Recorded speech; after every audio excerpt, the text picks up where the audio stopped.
జై శ్రీరామ్. అందరికీ నమస్కారం. వెల్కమ్ టు న్యూస్ అఖండ. నేను మీ కస్తూరి శ్రీధర్. మిత్రులారా, మన సనాతన ధర్మంలో కర్మ సిద్ధాంతం అనేది ఒకటి ఉంటుంది. భగవద్గీతలో దీనికి సంబంధించి ఒక చాప్టర్ కూడా ఉండదు, మీరు కూడా వినే ఉంటారు. అది ఇప్పుడు నిజం అని చెప్పేసి మరోసారి రుజువైంది. నువ్వు ఎదుటివాడికి ఏం చేస్తే నీకు మరొకడు అదే చేస్తాడు అనేదే కర్మ సిద్ధాంతం అన్నమాట. ఇప్పుడు ఆ విషయం పాకిస్తాన్ విషయంలో రుజువైందన్నమాట. ఇప్పుడు పాకిస్తాన్ ఊపిరాడక చచ్చిపోతుంది. ఎప్పుడు ఎటుపక్క నుంచి ఎవరు దాడి చేస్తారో తెలియక ఈ పాకిస్తాన్ చచ్చి బతుకుతుంది. ప్రతిరోజు కూడా తమ దేశంలో జరుగుతున్నటువంటి బాంబు దాడులు, తీవ్రవాద దాడులతో పాకిస్తాన్ బిక్క చచ్చిపోతుంది. మన దేశం పైన ప్రయోగిద్దాం అనుకున్నటువంటి తీవ్రవాదం ఇప్పుడు పాకిస్తాన్నే అనకొండలాగా మింగుతుంది. దీంతో ఇప్పుడు పాకిస్తాన్ బ్రతుకు జీవుడంట కాళ్ళబేరానికి వస్తుంది. తమను కనికరించమని చెప్పేసి తీవ్రవాదంలో కాళ్ళవేళ పడి ప్రాధేయపడుతుంది. చూడండి ఎట్లున్నదో. ఇదే కర్మ సిద్ధాంతం అంటే. ప్రస్తుతం పాకిస్తాన్లో గుర్తు తెలియని వ్యక్తులు వీర విహారం చేస్తున్న సంగతి మీకు కూడా తెలిసిందే. ఒకరి తర్వాత ఒకరిని అంతమొందిస్తా గుర్తు తెలియని రాకుమారులు దూసుకుపోతారు. మొన్నటి ముఖ్తార్ అన్వర్తో సహా ఇప్పటి వరకు ఈ గుర్తు తెలియని రాకుమారులు 40 మంది పాకిస్తానీ టాప్ మోస్ట్ తీవ్రవాదంలో సఫా చేశారు. ఇదిలా ఉంటే మరొక పక్కన బెలూచి రెబల్స్ తమ బెలూచిస్తాన్కు స్వాతంత్రం కోసం అని చెప్పి పాకిస్తాన్ సైనికులపైన, ఈ పాకిస్తాన్ పోలీసులపైన పెద్ద ఎత్తున దాడులకు దిగుతున్నారు. దొరికిన వాళ్ళను దొరికినట్టు చావగొడతారు. పాకిస్తాన్ సైనికుడు దొరికితే చాలు ఇక వాడు చచ్చినట్టే లెక్క, వదిలిపెట్టడమే లే. ఇదంతా కూడా ఇటుంటే మరొక పక్కన తెహ్రీకే తాలిబాన్లు తమ ఖైబర్ పఖ్తూన్ఖ్వా రాష్ట్రాన్ని ఆఫ్ఘనిస్తాన్లో కలపాలని చెప్పి పెద్ద ఎత్తున దాడులు దిగుతారు. ఈ తెహ్రీకే తాలిబాన్లో ఉదయం పూట ఆఫ్ఘనిస్తాన్లో ఉంటా ఆఫ్ఘనిస్తాన్ తాలిబాన్ల సాయంతో రాత్రిపూట పాకిస్తాన్లోకి వచ్చి బాంబు దాడులు చేస్తారు. చూడండి, పగులక్కడ మాపులు ఇక్కడ. పాకిస్తాన్ సైన్యాన్ని పిచ్చి కుక్కలను చంపినట్టు కాల్చి చంపుతారు. ఈ క్రమంలో గత 2 సంవత్సరాలలో ఈ దాడులలో మొత్తంగా 10,000 మంది పాకిస్తాన్ సైనికులు చనిపోయినట్టు ఒక అంచనా అయితే ఉండదన్నమాట. 10,000 మంది, ఏం మాటల 10,000 మంది అంటే. దీంతో తట్టుకోలేకపోయినటువంటి పాకిస్తాను ఒక దిక్కుమాలినటువంటి ఆలోచన చేసింది. అదేందయ్యా అంటే, ముందుగా ఆఫ్ఘనిస్తాన్ తాలిబాన్ను మచ్చి చేసుకొని వాళ్ళ ద్వారా ఈ తెహ్రీకే తాలిబాన్లో అంతమొందించాలని చెప్పేసి ఆలోచించిందనమాట. ఆ తర్వాత బెలూచి రెబల్స్ మీద దృష్టి పెట్టాలని చెప్పి భావించింది. వీళ్ళకైనా తెలివితే ఎట్లుండేదా? అనుకున్నదే తడవుగా తమ ఆలోచనను టర్కీతోనూ అదేవిధంగా ఖతార్ దేశాలకు చెప్పి వాళ్ళను ఆఫ్ఘనిస్తాన్ పాకిస్తాన్ మధ్య మధ్యవర్తిత్వం చేయమని చెప్పేసి పాకిస్తాన్ అయితే వాళ్ళు కోరిందనమాట. సరే, ఈ ఖతారు టర్కీ రెండు కూడా తీవ్రవాద జిహాదీ దేశాలే కాబట్టి దానికైతే అంగీకరించాయన్నమాట. ఇక ఆఫ్ఘనిస్తాన్ తాలిబాన్లకు పాకిస్తాన్ సైన్యానికి మధ్యన మొదటి విడతగా ఖతార్లో చర్చలు అయితే జరిగినాయి. ఈ చర్చల్లో కొంత ముందడుగైతే కనిపించింది. ఇక ఈ మధ్యనే టర్కీలో 2వ విడత చర్చలు అయితే జరిగినాయి.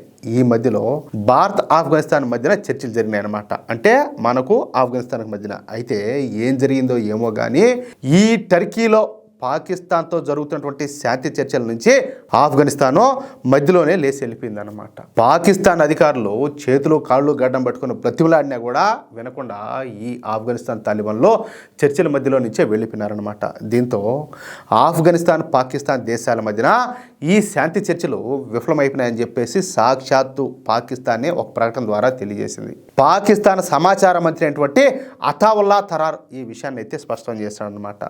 సరిహద్దుల్లో కాల్పుల విరమణ, సరిహద్దు తీవ్రవాదాన్ని నిరోధించడానికి ఆఫ్ఘనిస్తాన్ అంగీకరించలేదు అని చెప్పేసి ఈ పాకిస్తాన్ మంత్రి మీడియా ముందు బోరమన్నాడటనే. ఇక పాకిస్తాన్ రక్షణ శాఖ మంత్రి అయినటువంటి ఖవాజా ఆసిఫ్ మాట్లాడుతా ఆఫ్ఘనిస్తాన్ పాకిస్తాన్ల మధ్య శాంతి చర్చలు అయితే ఫెయిల్ అయిపోయినాయి, అట్టర్ ఫ్లాప్ అయినాయి. అందుకు కారణం భారతదేశమే. ఇదేయా మంగళవారం అంటే ఇదేనేమో. చూడండి, ప్రస్తుతం ఆఫ్ఘనిస్తాను భారతదేశం చేతుల్లో కీలుబొమ్మగా మారిపోయింది. ఈసారి పాకిస్తాన్ పైన కనుక దాడి జరిగితే అంతకు 50 రెట్ల తీవ్రతతో మేము ప్రతిదాడి చేస్తామని చెప్పి మాట్లాడినాడు. ఈడో ఎప్పుడు చూసి ఇలా బతుకంతా ఎట్లా ఉంటుందంటే, లేచే మేము మనసులం కాదంటారు. వీళ్ళు లేసేదిలే, వీళ్ళు పీకేదిలే, వీళ్ళు కట్టలు కట్టేదిలే. వీళ్ళ బతుకులు కిందకి బిల్డప్లన్నీ కూడా మా సత్తా ఏంటో భారత్కు రుచి చూపిస్తాం అని చెప్పి మాట్లాడినాడు. ఏంది మీరు రుచి చూపించేది? ఒక్కోసారి మాతో పెట్టుకునేప్పుడల్లా మీకు ఆనకపోతుంది అట్నే, ఊరికే కూడా కాకుండా. మీరేది మమ్మల్ని బీకేది బొచ్చో? అసలు ఆఫ్ఘనిస్తాన్ పాకిస్తాన్ల మధ్య శాంతి చర్చలు జరిగే సమయంలో భారత్ ఆఫ్ఘనిస్తాన్తో ఎందుకు చర్చలు జరిపింది? మా ఇష్టం రా బాబు, మా ఇష్టం అది. మేము ఏ దేశంతో అయినా చర్చలు జరుపుతామో, అడిగేదానికి నువ్వెవడో బుడబుడకే నువ్వెవడు అంటాలే. భారత్తో చర్చించిన తర్వాత ఆఫ్ఘనిస్తాను మమ్మల్ని వదులుకొని వెళ్ళిపోయింది అంటే ఈ కుట్ర వెనకాల ఉండేది వచ్చేసి భారతదేశమే, మోడీ ప్రభుత్వమే అని మాట్లాడినాడు. ఏం చెప్పాలి చూడండి, వాళ్ళ బాధ చూడండి ఎట్టున్నాదో. ప్రస్తుతం ఆఫ్ఘనిస్తాన్ తాలిబాన్లను మోడీ ప్రభుత్వం నియంత్రిస్తుంది. ఆపరేషన్ సింధూర్లో తమకు జరిగినటువంటి ఘోర పరాభవాన్ని కప్పిపుచ్చుకోవడానికి భారత్ ఇప్పుడు ఆఫ్ఘనిస్తాన్ ఉపయోగించుకుంటుంది అని చెప్పి మాట్లాడినాడు. ఈ ఊరికి ఘోర పరాభవం ఎదురైంది. తప్పు మా వాళ్ళది. నేను చెప్తానులా, తప్పు మన వాళ్ళదేనో. ఎందుకంటే వాళ్ళు కాళ్ళు పట్టుకొని, గడ్డం పట్టుకొని, ఇంకొకటి పట్టుకొని ఏం పట్టుకున్నా కూడా తుప్పు రేగొట్టి అవతల భారత దొబ్బింటే ప్రపంచ దేశాలన్నీ ఓరేనైనా వాళ్ళు వదిలిపెట్టంటారు స్వామి అనే దాకా వచ్చినట్టే అప్పుడు బాగా తెక్క కుదిరినండు. ఇట్టాట ముండా కొడుకులు ఈ మాట మాట్లాడడం, ఏడుంటే నపుంసకులంతా కూడా ఎందుకులే ఎట్టుగానే పోరంపాకు ముండా కొడుకులు పాకిస్తాన్ ముట్టినాకైనా వీళ్ళంతా కూడా ఈ పాకిస్తాన్కి ఫేవర్గా మాట్లాడడం. మీ బతుకులు అంటారు స్వామి. మీరు జరిపినారు, మీ సంతానం ఇక్కడ కొంత మిగిలిపోయింది, వీళ్ళు జరిపినారు. సిగ్గన్నాలు ఎవరన్నా ఎవరు మెంగబెట్టారా? ఎవరిని మెంగబెట్టారు అంటాలే. సిగ్గులై మాట్లాడేదానికి.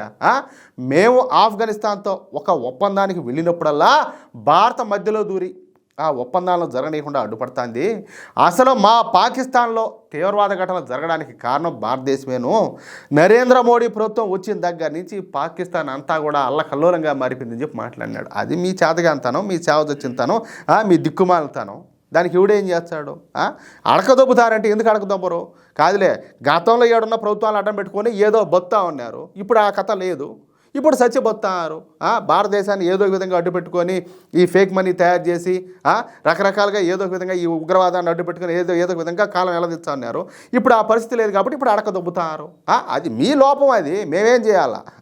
ఈయన గారు చెప్పడం, ఇక మేము ఎంతో కాలం భారత్ అయితే ఉపేక్షించాం, లేకపోతే అంతా పీ కట్టలు కడతారు. మరి మేము భారత్ అంతా చూస్తామని చెప్పి మాట్లాడాడు. రండి, వెయిటింగు.